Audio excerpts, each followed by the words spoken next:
আমাদের এখানে safety topic আপনারা সকলেই জানেন।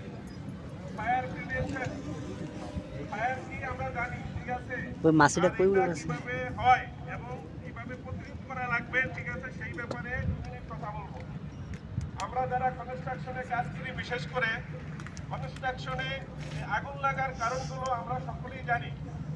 আগুন লাগার কারণগুলো হচ্ছে ইলেকট্রিক শর্ট সার্কিট, আর হচ্ছে ওভারলোড, তারপরে হচ্ছে আপনার ওয়েল্ডিং, গ্যাস কাটিং, তারপর হচ্ছে গ্রাইন্ডিং এবং কম্বাস্টেবল ম্যাটেরিয়াল এখানে সেখানে থাকে। আনঅথরাইজ বিড়ি সিগারেট আমরা যারা খাই এখানে সেখানে ফেলি, সেখান থেকে আগুন হইতে পারে।